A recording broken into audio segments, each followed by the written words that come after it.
Welcome, guys, and welcome back to the Try Time Podcast. I'm Matt. And I'm Callum.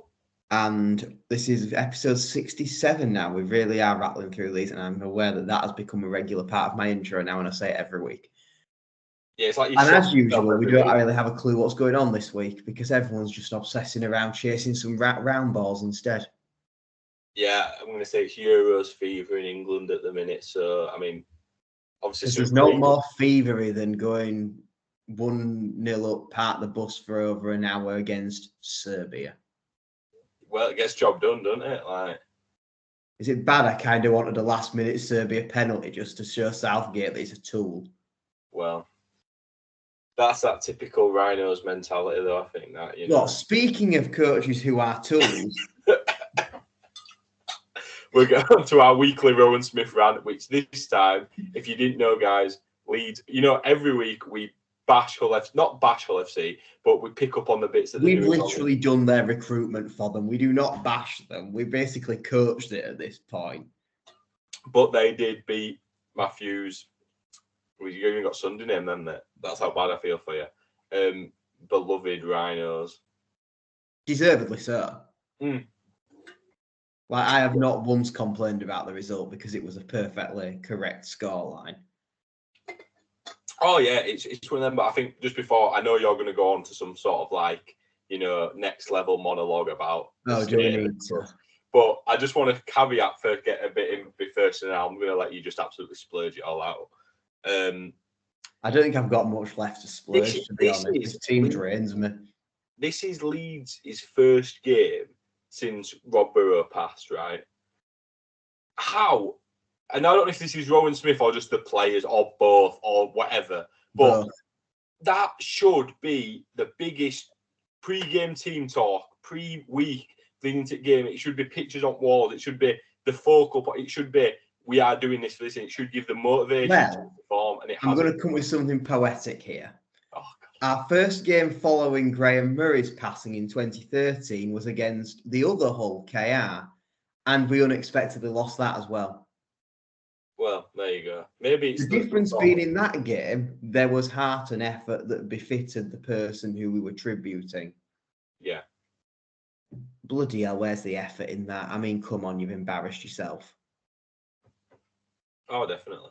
I mean, if you said to me that starting lineup, how many of them take contracts and someone actually wanting them and paying off out of the equation?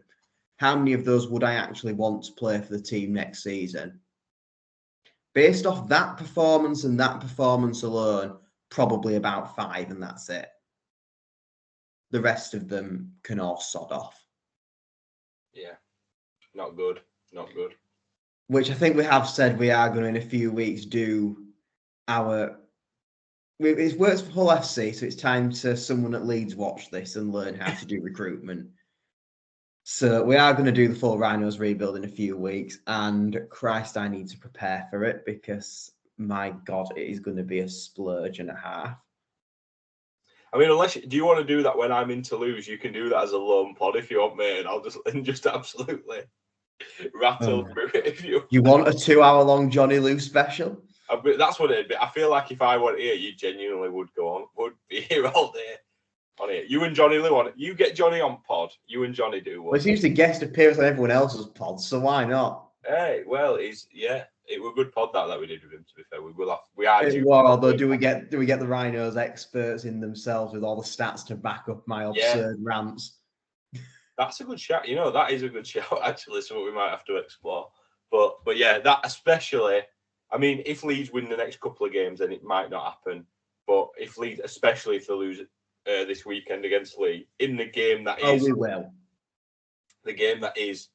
I'm talking about Rob Burrow. This game is like his round or his game, isn't it? And, going to be wearing the kit. If you lose that, especially in, like you say...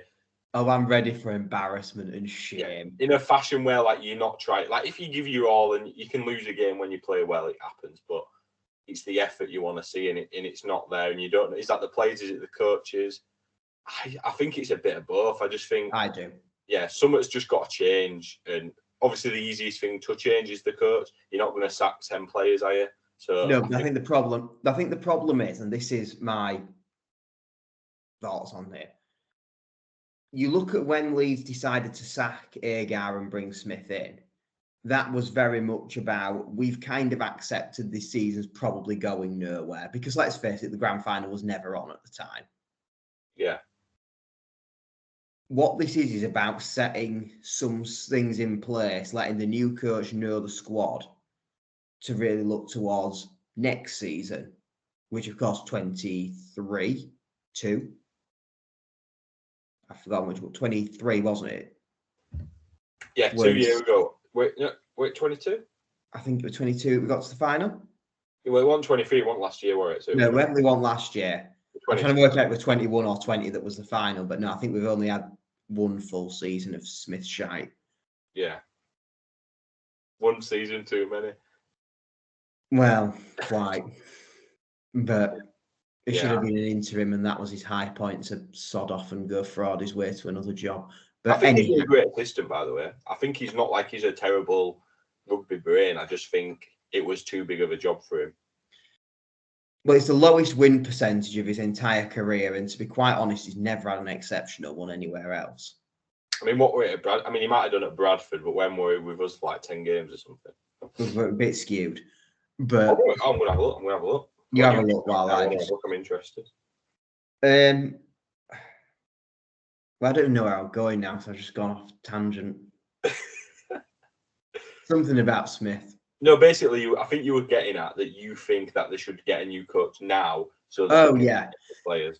Thanks, I genuinely forgot where I'm going with that. Yeah, I think that's kind of the problem. I think a lot of people are really seeing that, let's face it, the Smith experiment has run its course and he should not be here next season. And I say this as a rational head if this was another club rather than the more invested call of all the fans who are having a great time after each game singing Rowan Smith, get out of our club, and far worse towards him. Yeah. But yeah, that's the problem, isn't it? You can do that now and get new tactics kind of installed to the players who are staying. Whereas you're a bit more bound to whose contracts are where, who was actually wanted by someone else and is willing to go. You can't do the player movements as quick and simple. Yeah. Oh, I'm going to say I do think that's smart. And I think, honestly, it's not out of realms of the possibility you get another coach in now. You could go on a similar run that Smith did when he came in and end up in a final. Just because it's all about form end of season. But well, you look at what we said at the start of the season, and I've said it throughout this year. Leeds sack Smith and get someone else in, they push on for top four. Leeds keep him, they don't get playoffs. And that's looking more and more the reality with every passing week. Well, yeah. And that's the problem. If you're going to get that run and that new manager bounce that takes you there, you're running out of weeks to do it, and fast. Because yes, all right, you've got London coming up next, but you've just choked to 11th place Hull.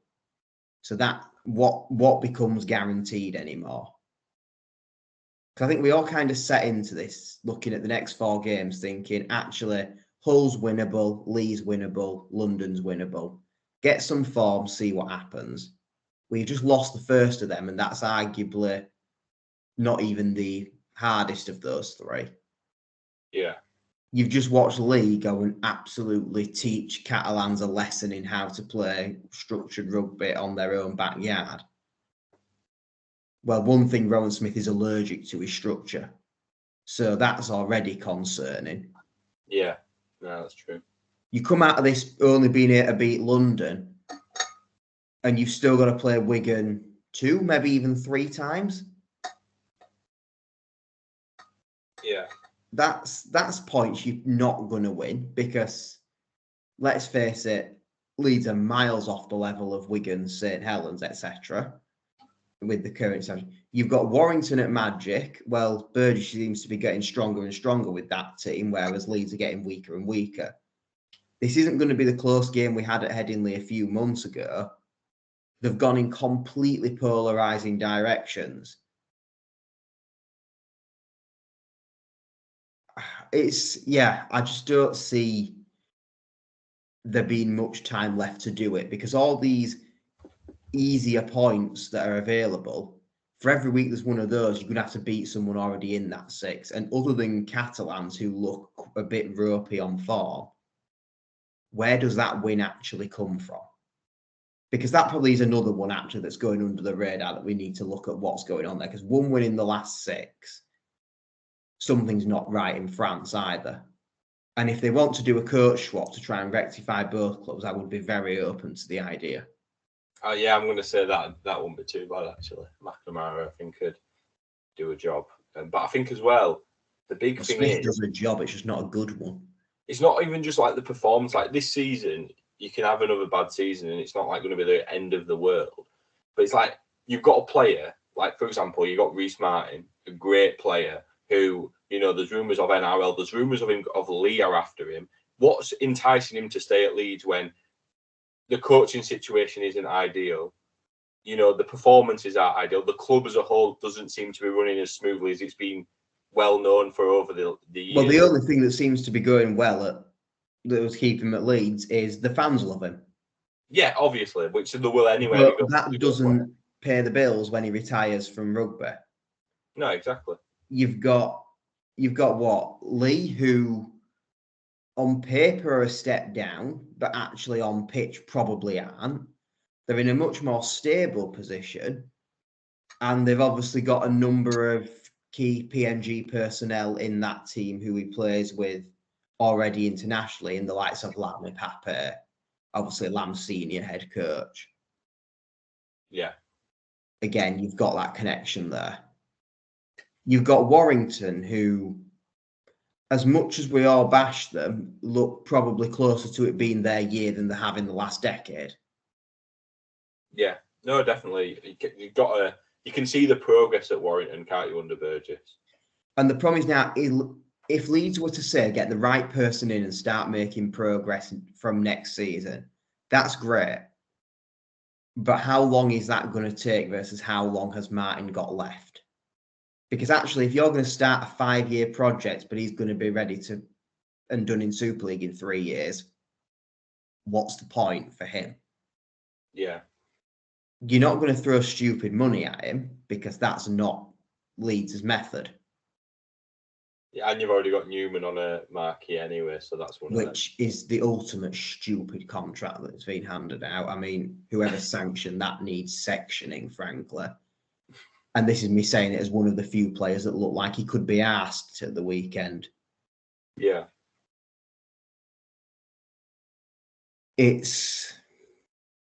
For Martin, I don't know why you stay at Leeds, personally, other than that familiarity. And if you're already happy, why move? Yeah. But obviously we don't know the figures on the table and how concrete and what's been offered yet from Lee, from Warrington. I guess to the extent anyone in the NRL has contacted his agent. Yeah, we don't actually know yet. I mean, it could. We're recording this on Monday. This could, news will be out as soon as we switch off from pod. Yeah, by the time we've announced this, it's either announced he's going or a new contract. Something will have been done. I think the only saving grace from the fans' perspective is very much being come out and said, we have offered Martin a contract and see him as part of the plans. Because that at least shows that retention and recruitment decisions are being made, and actually, as much as that's probably the easiest one to get right, they have got it right. Yeah. Because I think to say, no, we're not going to offer you a deal, you're free to leave, would be an absolutely stupid call. Yeah, especially if you offer something and Warrington say double that and Leeds are just like, well, no, at 31 for 3 years, let's say, that kind of money doesn't make sense to us. You don't like it in the short term because it's a great player going, but what's value for money next season isn't necessarily in 2 or 3 seasons. And it's the same reason why you had the 1 versus 2 year contract signed with Blake Austin. Yeah. You could potentially have, I think if you do like a Reece Martin contract, you probably want like 2 years with a team option for the third. I think that'd be fair. I think Or also a you've got naturally to play. depreciating contract where it's like drops by 5% every year or something like that. Yeah. I think that you've got is this resentment and this back of the mind fear of what happened with Danny Maguire. When actually all the fans would have said just pay him the 2-year contract. He's worth keeping. Leeds chanced their arm. It backfired. Hull KR got 2 great seasons out of him. Leeds had an absolute shambles with no leadership on the field. Yeah. And what was that halfback combination after that year? We were on about that the other day, weren't we?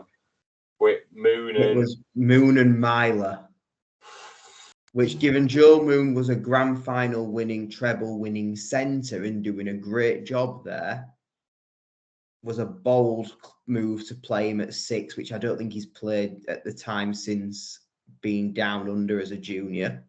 Yeah. And Myler, who on paper wasn't a bad recruit, to be fair, with experience at Warrington and Catalan. I appreciate they'd not long come out of £1 million game, but you always felt like he was one of the more brighter sparks in that Catalan team at the time. And obviously that turned out in the end to be quite an astute piece of business, albeit in a different position to where he was initially bought for. Yeah. But yeah, failing to replace with an actual 6 because you couldn't be bothered to hand an extra year and had no backup plan. You can see why there's some concern that the same's happening again. And I read all the time, look at the amounts of kids that are coming through, and it's like, yeah, but none of them are ready to take the spot now and don't look like they're going to be next year. Yeah, I know. It's just the kids coming through argument works if you've already got this competition for places and actually they're pushing you close.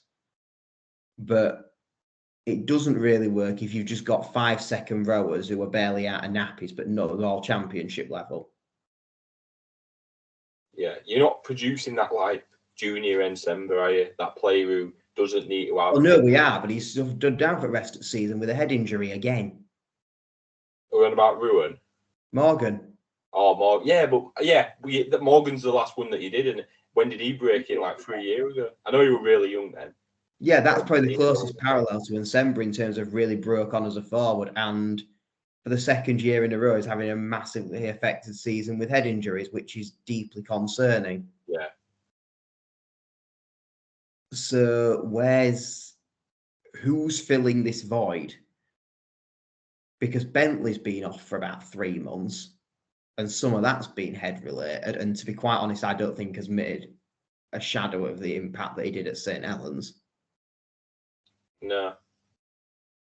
And he's in theory, you're already wearing your 11 shirt, so he's just on the other side. That's not a replacement. McDonald's in and around the squad, and I like McDonald. I think he's a great player to have. Is he maybe a replacement starter? Yes, but then who's taking his slot on the bench? Because you've not got somebody at his level to maintain that. So your bench then gets weaker. Yeah. And as daft as it sounds, because it's the bit that often gets thought about the least, but Hull KR have shown why it is important. Who's converting your tries? I'm going to say, I assume it would be Frawley. Does Frawley kick? But then is he there next season? No, well. Because he's one who arguably you would say you shift if you can, and if not, you probably don't renew at the end of his 2-year deal. Yeah. So that's not an option long term. I've never known Croft be a goal kicker. What about, let me put this forward to you. I can see Lockie Miller doing conversions, but choosing to drop kick him instead of kicking him off at the team. I was going to say Lockie Miller's probably the next kicker you've got, but that is quite the rogue thing that he would do, let's be honest. But yeah. Because then you're also at that point relying that when Frawley leaves, Jack Sinfield is ready to step into the first team, and we still don't know if that's going to happen. Yeah, I mean, this is thing like we don't have to consider these in as rebuild out. Yeah, I think you've almost got to have players on that are like your backup option if somebody doesn't kick on. And that's that's difficult. And obviously, you look at the caliber of players who have left and gone elsewhere. I mean, you look at the money that's been spent on someone like Frawley, and arguably you could get a similar role out of, say, a Ben Reynolds for much cheaper. Oh, yeah. Why? It constantly feels like, and I don't know if this is fan pressure as well, in trying to actually replace players, Leeds feel the pressure to go for some flashy, imported player who's never done it in the Super League. Yeah, I mean, they could have gone down. We said this every week. Could have gone down and got Tom Gilmore from Widnes, mate, and you'd be doing better than you are now. Well, he certainly won't be doing any worse. No, exactly. They've done. He'd be on a fraction of the. What would be the case is he'd be on a fraction of the money, so you'd be able to invest more in your pack, which can't dominate anything. I mean, they struggle to break down COVID cardboard cutouts, let alone an actual set of forwards for the opposition. And, you know, you've actually got spare budget to deal with that more. Yeah. Because, I'm not convinced by Frawley by any means, but the pack give him absolute square root of jack shit to play from. It's awful. There's no... Do you know, I don't think I need to say this. Anyone who hasn't already, go find the Sky commentary, punditry, whatever you want to call it, after the Leeds Hull game and listen to John Wilkin. Because there's not much that I would say I particularly agree with this man, and I hate agreeing with him because he embodies everything that is the Antichrist to the Rhinos. But he has got it bang on. There is no aggression, nobody to take the fight to them, and they just get bowled over every single week. Yeah. And I think we're going to be in for a few shocks in my rebuild in terms of who I let go. Yeah, I think I'm looking forward to that. Hopefully, obviously, Leeds can pick up some points before then, I guess. To maybe delay. I think probably everyone apart from the Lee fans are hoping that they can get something and do a decent effort for Robbie next week. But after seeing that, I aren't convinced that's going to motivate them. No, mate, I think we say if Leeds lose against Lee, it's next week's pod. Is the rebuild potentially? Well, let's face it, it's going to be whenever we've prepped it. Yeah, well, we could prep it for next week. I'm going to say I'm fine to. Yeah, we'll get it sorted. We'll sort it anyway. That's to look out for. But do you reckon? Are you done on Leeds? Is that you? Oh, I'm done. I was done with Leeds a few weeks ago, but you know. But yeah, I mean, punishment. On the flip side of that, we're the first to criticise them, so we've got fair play to FC, deserved to win. Seem to have turned that corner in terms of as a club, and you know, you're not going to pull down any trees this season, but you know, just pick up. It's having two halfbacks that's made the difference. Yeah, just picking up some wins and just getting that sort of feel good nature back at the club, stabilising the club more than anything, which it seems like they've. Although, Jesus Christ, if I hear Barry McDermott mention Jake Truman's kicking game within 10 metres again, I am actually going to throw something through the TV. Oh, dear. Shout out to Cam, by the way. You did a great job, mate. Yeah. Super League Team of the Week. Well deserved. You take him? Take anyone with a pulse at this point. Oh, dear. Is Liam Mudd available? That's the level we've got to. No, I say that in jest. Hooker is actually not a position I think we're doing badly in. But that is the perfect transition. Speaking of Liam Mudd, well, actually, before we go into the Championship, I guess we should. We don't just want to have spoke about Leeds with the Super League, but I told you we've still got Catalan to criticise because they're arguably in worse form than us, and I'm not letting them deflect it all by putting the match reports in French, so we don't know what they're actually saying. Yeah, it's definitely. I mean, Leeds, the big story this week is obviously Leeds losing to FC, but you got Catalan struggling. I mean, obviously Warrington lost as well after the week after the Challenge Cup. Wigan. Have you seen the clip that's gone viral on X, formerly Twitter? Of what? So it's Nene McDonald's try. It's on Salford's Twitter page, but that's not the bit that's gone round. I think it comes from an offload or just a short late pass. I can't quite tell from the camera. and it's a few hours since I saw it. But as Nene starts to run through, you hear the roar of the crowd, and it's only at that moment Duffy decides to turn back around and look at the play. And funnily enough, McDonald rushes him off to score. He's literally got his back to a live ball. What? Let me try and get. So is he still concussed after the final from that really, really sin-binnable high shot that he cops? Maybe. Because, yeah, what is he actually doing? Have you found it, or do I need to send you it? Wait, right.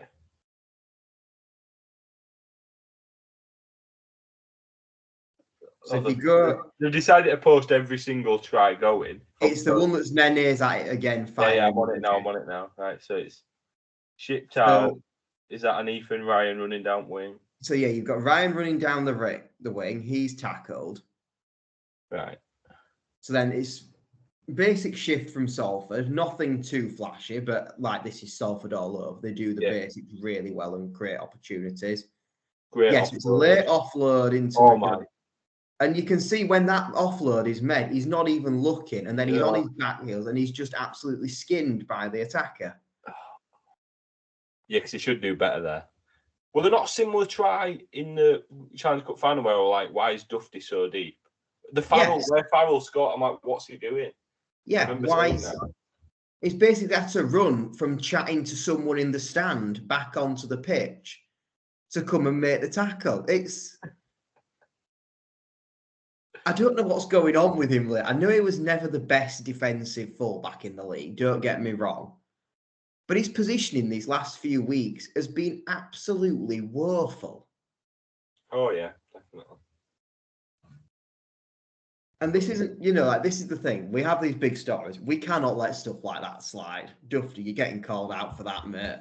Oh, no, that's the sort of funny stuff that we need on there. But yeah, Super League, I mean, in my opinion, it's taken, as someone who doesn't support a team in Super League, it's a bit of a bit dull and like a bit of a lull at the minute. Like, it just feels like if you're a neutral going into a game, I just don't feel like you'd be that excited going into I don't know what it is. It just feels like we're in that mid-season sort of lull now. Yeah, which I guess you're always going to get because you've got a few more meaningless games starting to creep in. I mean, we're going to have something in a few weeks. It's going to be like Cass versus Hull again. And you're like, does anybody really care outside of who's playing in them? Because both the seasons are playing for cake at this point. But it's one of them where the most interesting game to me last year, or one of definitely, as a neutral, was the Cass Wakey game, which was essentially the relegation decider. Like, we're not even going to get a game like that. No, definitely not. I'm like, no disrespect to them for doing what they've done. And I fully appreciate the decision not to throw stupid amounts of money and derail the club into it. But having London here as a cert to go down, and we've said it before, we'll say it when we do the big IMG structuring pod, which we'll probably do once we know a bit more about what Super League will look like next season, albeit we probably can guess. Yeah. Having London there without even a cat in hell's hope of survival, basically saying you can win the treble and you'll still be playing the championship next year, has absolutely killed the season. Yeah. And for all the good stuff they have done so far, that one is an absolute own goal and a half. And I don't think they ever should have published those rankings last year. No, I think that has caused a lot of a stir, hasn't it? Yeah, because, I mean, you've also got, and I mean, not to bash you after you've just reached an 11-game losing streak, but why are Hull FC an A-grade club when they've spent most of the season hiring people who are probably on bail in Australia rather than actually rugby players? I mean, they've already had to cancel one of them. They've got already, well, we will say no more about the one that's dual reg to Bradford. Yeah, I mean... Like, this is not the work of an A-grade club. I'm sorry. Yet KR are a B, and they've probably got one of the most sustainable and forward-thinking production lines. No, definitely. I think it's. I mean, like we say, I think that is the IMG is just a constant saga, isn't it? Really, but and we still don't really know who's going to get. I guess the only bit that we don't really know, as much as we say we can guess it, it's this little off-the-pitch battle of Castleford versus Toulouse. Yeah, because that's the one where I think I don't quite know what way it's going to go. Because the logical choice is probably Castleford. Because they're established, they're obviously second fans onto most of the grounds, being a Heartlands team, which visually looks better for the sport. You know, you've got some really good fixtures out of that are going to be next season, a bit more blockbusters against Wakefield, Leeds. What are Toulouse going to bring? None of that. But would Catalan have ever become one of Super League's tougher oppositions over the years had they have been allowed to be relegated in 2006 when they finished bottom in the first season? Yeah. Probably not. I mean, it might well have derailed actually if they'd have gone down in that £1 million game against, I want to say, Lee back in 2016. Was it Lee or was it Was it not KR? No, KR was Salford, wasn't it? Because it was Gareth O'Brien's drop goal. No, but I thought Lee beat Callum that. Wait, I don't even know. I thought that year in the £1 million game, Lee was already up. They came like third in the middle eights, and then the fourth and fifth. I swear it will. It might not be. 2017, Catalan's 26, Lee 10. Yeah, there you go. So it was Lee in that one. Yeah, I think it was the year before Lee were already up, and it was KR and Salford that were battling it out. Yeah, maybe so. Yeah, because then 2017 KR went up.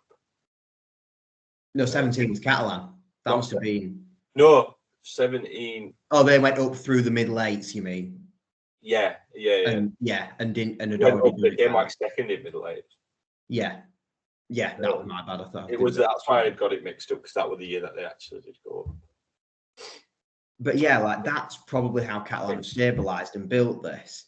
Yeah, Toulouse were fed to the Lions and left about 2 points off safety in the first season, and were told, right, back to the Championship you go, where nobody really cares about you anymore. Yeah. And that's arguably what's caught. Well, and let's face it, they were already given a rough end of the deal, let's face it, with the whole COVID farce, and you had the non-coaching Ford and Carella who weren't getting jabbed and therefore had to be released from the contracts because they couldn't then actually play any games. Then, you know, it was messy. And like I say, Catalan were exempt from relegation, meaning Cas went down because they were 3 points and they were 3 points behind them in the league, but they were given that exemption. Would something similar have meant that Toulouse would have, say, replicated what Catalan did and finish around 10th? Again, okay, they're in that lower league table fight at that point, but they're on the right end of it because they weren't a million miles off before. Yeah. And actually, do you give them the chance to do that and say, well, okay, we want to expand and grow the sport. We're doing stuff actively like the whole France versus England warm-up mid-season game to push rugby league in Toulouse and the south of France. Well, we'll be able to push it as a much more marketable product and be more of an attractive TV deal for the French market with 2 teams in that league. No, definitely. And for Castleford, unfortunately, they are in a very saturated market in where they are in terms of the clubs around them. And that includes in Super League as well with Wakefield, who I guess we don't technically know they're up, but I can't imagine the likes of McMeekan and Johnson, etc., signing. No, they're definitely without there's definitely a championship break clause in those contracts. Let's put it that way. Whether there is in the greatest player in the championship, Kai Rodwell's, is another matter. If not, he can sign for whoever goes up. So he can sign, or he can just forever be the best championship player and just never go up to Super League. Just keep signing back down. Do we put him in the ultimate Wakefield team when we eventually get to them? Yeah, well, yeah. But, and absurd, actually, we talk about the derbies there. I mean, this is where the championship not having a TV deal kind of sucks, and we almost should just say to Sky, look, you can have it for free. Just come and film around and put it on telly at a decent time. Oh, yeah, there's just something, because crackers. If it was, I'd watch Cass and Fev. Oh, yeah. And Bradford and those kind of games. That'd be well, you wouldn't necessarily want to go to Cass and Fev because you might not come out of it breathing again. But you look at the results this week. Look at Widnes narrowly 20 points to 18 losing to Wake here. Look at the Sheffield Fev. I feel bad actually. I'm picking on Cass a week when they nearly beat Wigan, but no, but I feel like them games are better than the Super League games. Like that is a better game to watch. Was Sheffield's 18-16 against Fev? Yeah. Than Yeah, but in that case, is Crusaders 34-32 win over Workington not the most exciting fixture of the week? If we cared about, if they're teams that we cared about, we'd put them on Sky every week. I'll care about it. I'll watch I know what you mean. Like, I would quite happily watch. And here's a serious question, actually. What the hell's happened to our league? Because we've rebranded this whole Super League Plus thing, and it's like, yeah, fuck the lower teams. Yeah, whereas actually we used to get a League One fixture on our league every week for free. Yeah, not that I'd pay for it like you had to, but... No, but like we had the 1895 Cup that was streamed for free on Super League Plus.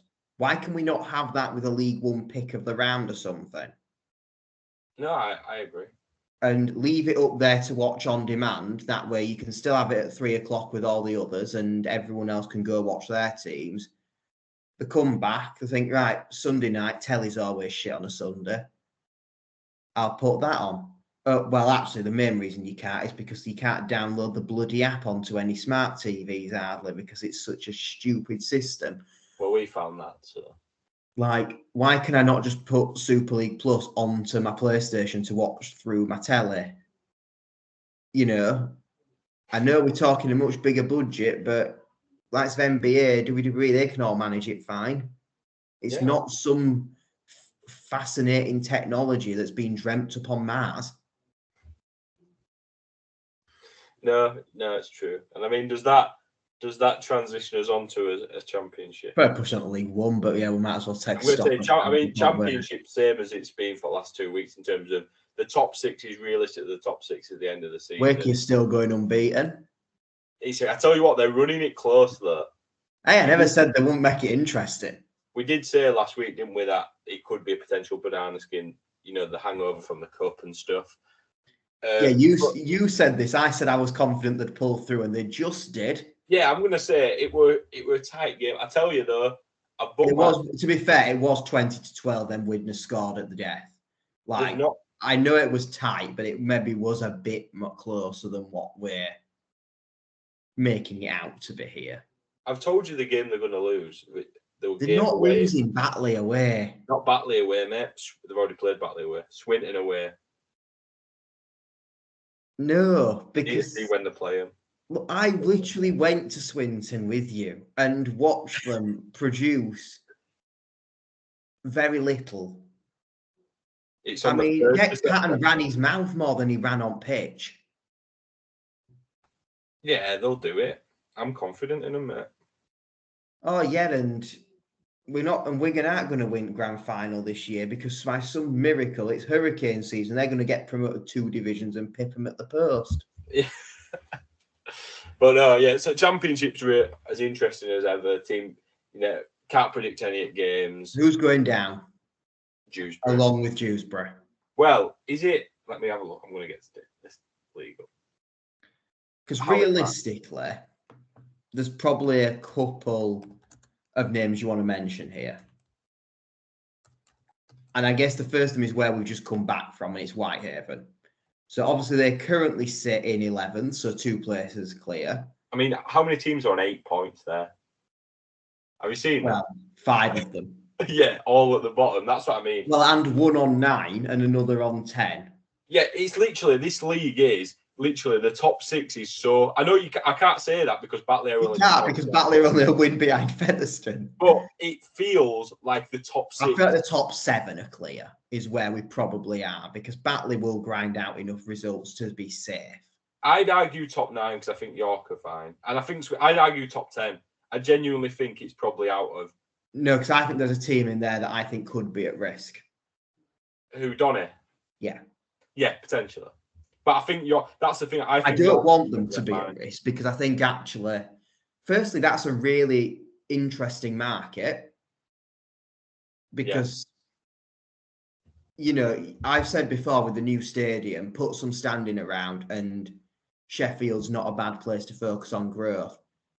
If you target the whole area and really build and market the Sheffield-Doncaster rivalry and make this fierce to drive people in who then might think, right, you know what, sod it, I'll get a sale season ticket and come to rest of games. You've got potential to do something there in that division.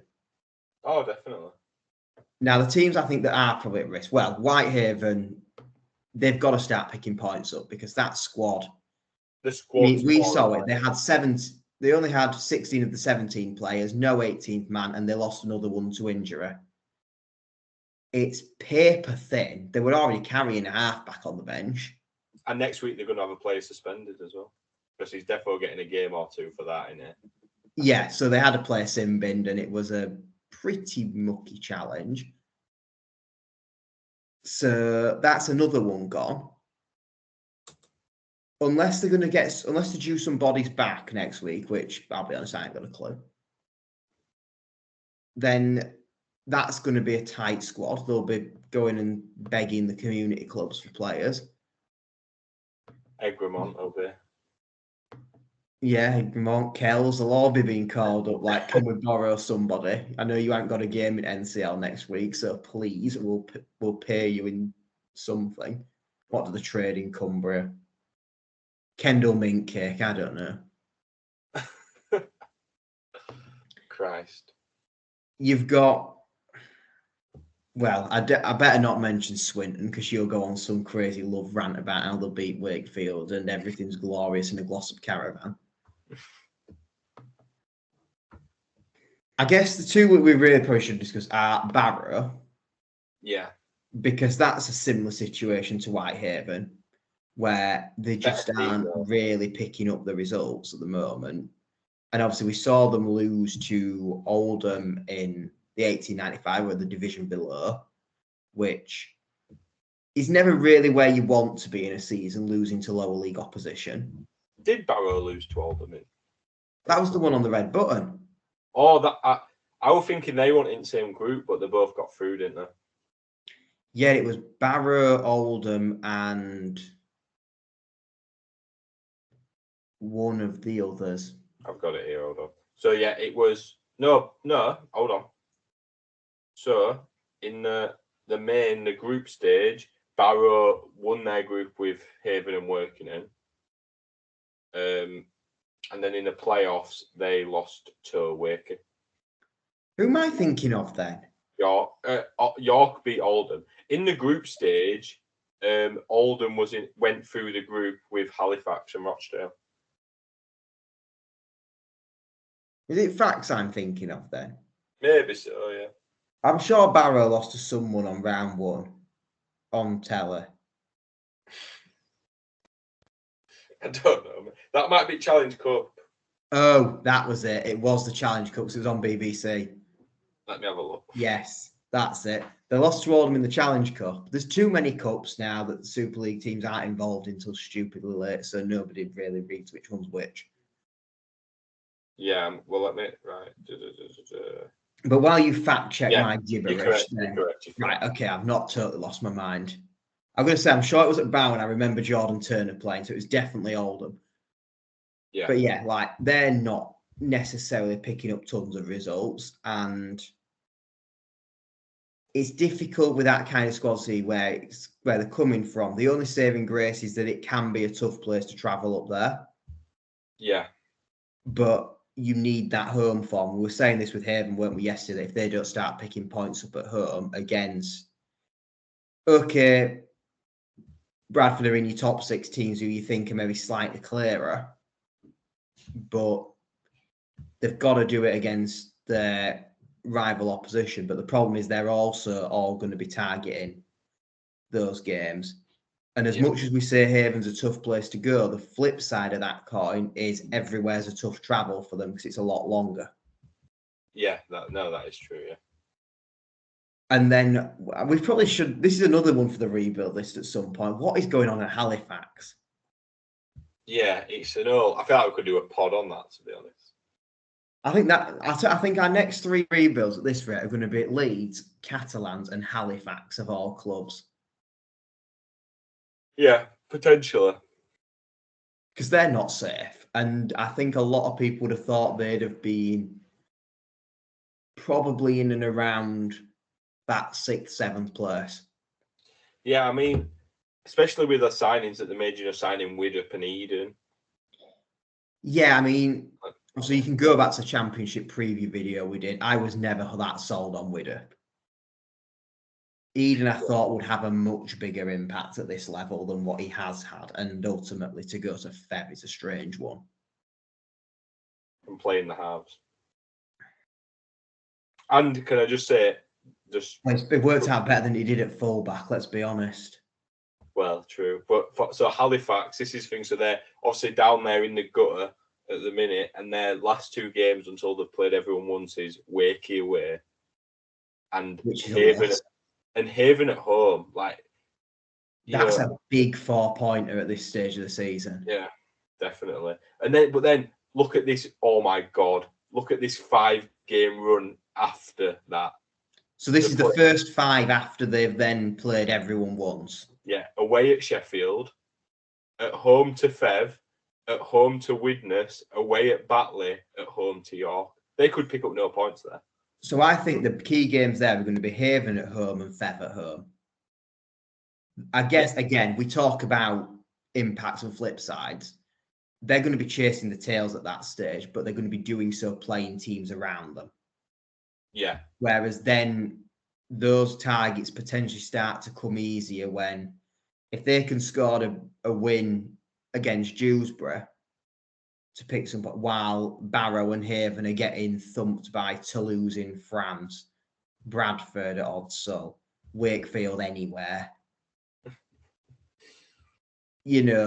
Those kind of things, they're probably going to see that and have that to work towards. Whereas when you're trying to cling on and doing so against these teams who are all busy vying with each other to have a home tie and actually have something to play for, that also becomes difficult. So it swings around. If they need to pick up something, I think, during this run, because that's then something that they can take and they can grab onto. If they lose at home to Whitehaven, that could be catastrophic in terms of heads rolling, particularly if Keys is reportedly leaving anyway. Geoffrey's not going to play League One. No, well, he's definitely... Because there's an argument he shouldn't even play Championship. Yeah. And if those 2 go, you've already lost Eden. Widdop's not going to stay around anymore, I don't think. I think this is his last farewell season to come back to where it all began. What's their squad going to look like? That's the thing. It's just... Other than trash.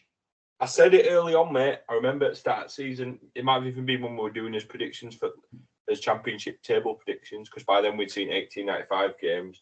So literally a couple of weeks before the start of the season, let Dan Murray, one of probably their best prop, go to Widnes. Like, well, we said this, didn't we? And was it? I assume it was a Fax fan who said that they didn't think that would particularly come back to bite them because they had other good props there. They've got no depth. I don't know where these other props have gone, but we haven't seen them yet. I mean, I don't like to just not sing Bradford's praises, but relate everything to us. But for example, look at the weekend. Bradford travel up to Whitehaven, 18th and 19th man before the injury in the warm up. You got Sam Hallas, who's an established forward in the Championship, and Aidan McGowan, who's a future Super League star, really. Who, let's be honest, why the fuck have you dropped for Ockenbar in the first place? Yeah, it should be played, but that's what I'm saying. We have that depth as 18th and 19th man. And even beyond that, you've got like a player like Proporti playing in reserves. Halifax don't have that. They have like a 20-man squad. And if you're a couple of injuries, which you generally get, they're just not. Then you're relying on your. Have they got the most pointless dual registration arrangement in the Championship? Maybe so, yeah.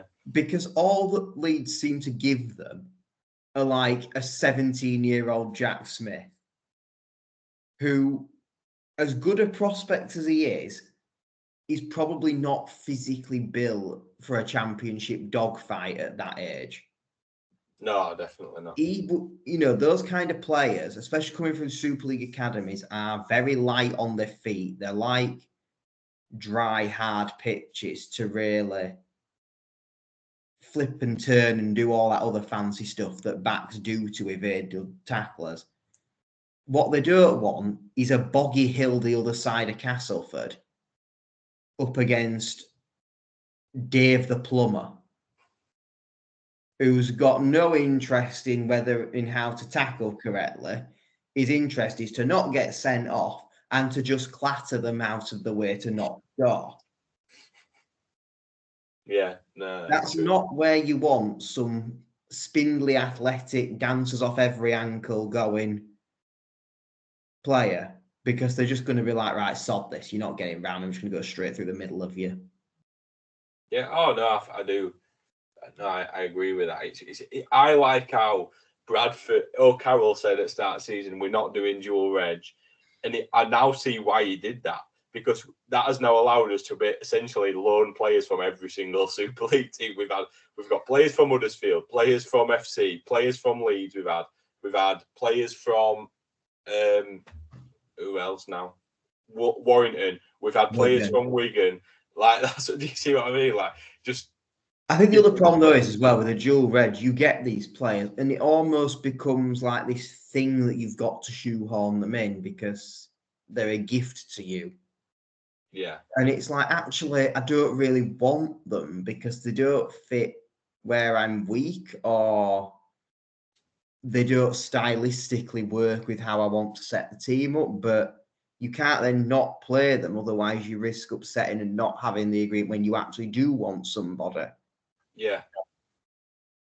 And that's disrupting also to your own younger players, because I guess Bradford are in a situation where they've actually got more of a pipeline for young players coming through than what other clubs will have. Yeah. And that more established academy system.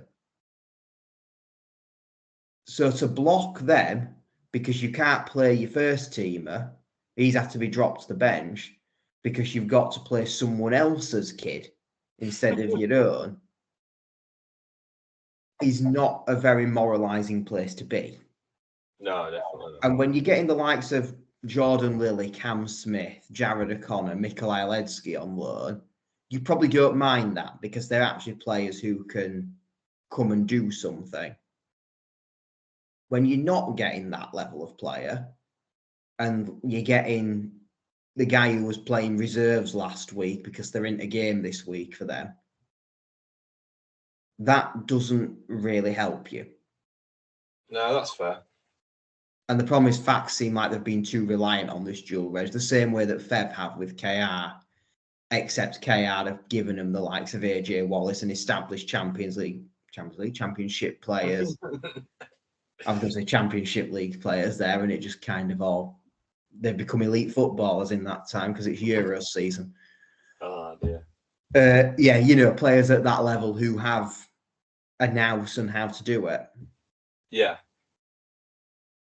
No, it's interesting. Got League One.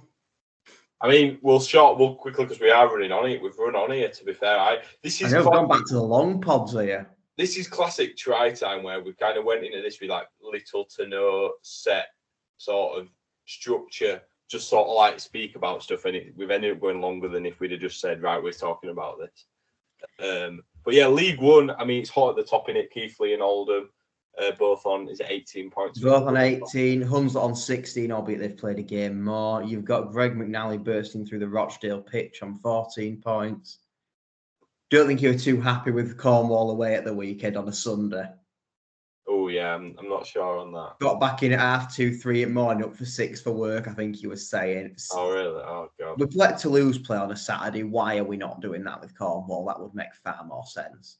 Or at the very least, put them on at 12:30 on a Sunday or something. But then I know that's because as much as it's crap for the travelling fans, it's also crap for the players who have to get up for work. And realistically, get to Cornwall for 3 o'clock on a Sunday shit as a fan as well. Yeah. Well, yeah, because you're up early and it's just not good. Yeah, you've got, I guess that whole battle for playoffs is quite intriguing actually as well, because obviously only 3 teams going to miss out. Cornwall are going to miss out. I think we all really knew that at the start of the season. Likewise, Newcastle, the fact they exist is brilliant, but this is very much a season with literal children. So they're not, I mean, they're yet to pick up a single point, which I think will probably be disappointing them, but probably not a massive surprise that they're nowhere near the playoff contention. Yeah.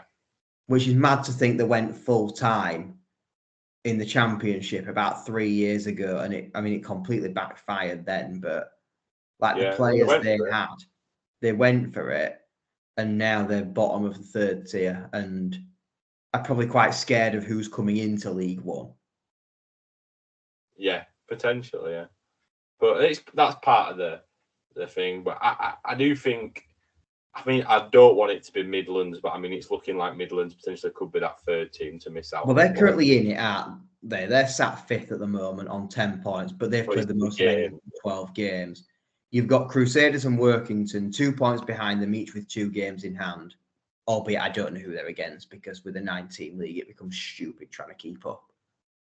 Yeah, but I think squad-wise, I mean, North Wales, I think, have got a decent team. And I also think the same about Workington. I think they're both there. I think that is what we predict as the top 6. Them 2 with Rochdale, Hunslet, and obviously Keighley and Oldham up near top. So I think it's going to be an interesting close to the season in League One, to be fair. And we're coming up with another main problem for the future is who actually gets the spot, because we've now actually got some confirmed public bids. No, we have, yeah. Which, what have we had? We've had Ghoul, which is it Ghoul Grizzlies or something daft? It's a weird name. But, you know, you're on the M62 corridor. We've not really explored that part of East Yorkshire too much. It's heartland expansion, which, you know, I felt we've got to get that right before we really tackle a major market. But yeah, equally, it is only a small town, and you've got a ceiling on what you can do there. You've got Bramley Bears that are wanting to make a comeback, which also has a lot of history behind it, and from that perspective is really good. On the other, do you need more suburbs of Leeds in that team? We've already got a Hunslet in the NCL and in League One. Yeah. Alongside actual big Leeds, you've got Wakefield and Cass down the road, Featherstone through them. You've got Loch Lane knocking about. How many clubs in West Yorkshire are actually viable to have in the professional leagues? Yeah, that's fair. And then where is it? Bedford, the other one. Yeah, I think so. Which is very rogue.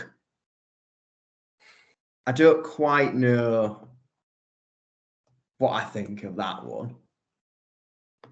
Because, I mean, I did have to have a quick look where that was. And, I mean, we're talking randomly South Midlands, is it? Or would you say it's actually in it's around Cambridge, so that's probably classed as Southern.